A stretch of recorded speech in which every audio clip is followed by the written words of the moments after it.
జగిత్యాల పట్టణంలో దహన సంస్కారాలు చేసుకునేందుకు వీలుగా ఎలక్ట్రిక్ బర్నింగ్ మిషన్ ఏర్పాటు చేయాలని భారత్ సురక్ష సమితి సభ్యులు డిమాండ్ చేశారు. కట్టెలతో చేస్తున్న దహన సంస్కరణలకు ఖర్చులు ఎక్కువగా అవుతున్నాయని, కొన్ని చోట్ల సరైన వసతులు లేక మృతుల కుటుంబ సభ్యులు ఎన్నో ఇబ్బందులకు గురవుతున్నారని అన్నారు. వీటన్నిటిని దృష్టిలో పెట్టుకొని స్థానిక అధికారులు, నాయకులు ఆలోచించి ఎలక్ట్రిక్ శ్మశాన వాటికను ఏర్పాటు చేయాలని భారత్ సురక్ష సమితి కోరింది.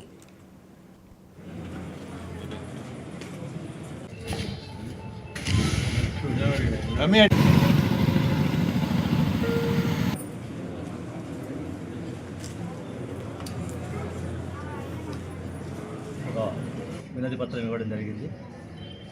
ఏంటంటే మనకు మరణించిన తర్వాత ప్రతి ఒక్కరి జీవితంలో పట మరణం అనేటువంటిది ఎంతవరైనప్పటికీ మరణం అనేటువంటిది తప్పనిసరి. కానీ మహాకవి అన్నట్టుగా మనకు దేశంలో పట చావు కూడా పెళ్లి లాంటిది అన్నట్టుగా పెళ్లితో సమానమైనటువంటి చావు కూడా అనేక రకాలైనటువంటి ఖర్చులు భరించవలసి వస్తుంది.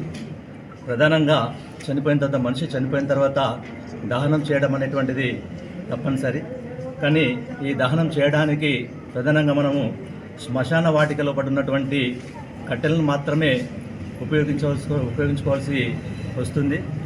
అయితే ఎలాంటి అంటే చనిపోయినటువంటి బాధలో పడ్డ బంధువులు వాళ్ళందరూ కూడా కుటుంబ సభ్యులు వాళ్ళు బాధలో పడ్డ ఉంటారు.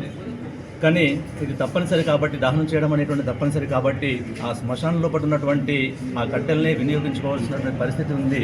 కానీ అక్కడ ఏంటంటే ఎలాంటి కనికరము మానవత్వం అనేటువంటిది లేకుండా చనిపోయిన తర్వాత కూడా ఎక్కువ డిమాండ్ చేయడం జరుగుతుంది.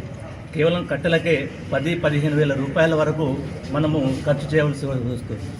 అంటే పేదలు, నిరుపేదలు ఎవరైతే ఉన్నారో వాళ్ళకి భరించలేనటువంటి పరిస్థితి ఏర్పడుతుంది. అంటే మనకి చనిపోయిన తర్వాత మనకు వ్యవస్థలో పట హిందూ సమాజంలో పట మనకు మోక్ష ప్రాప్తి కొరకు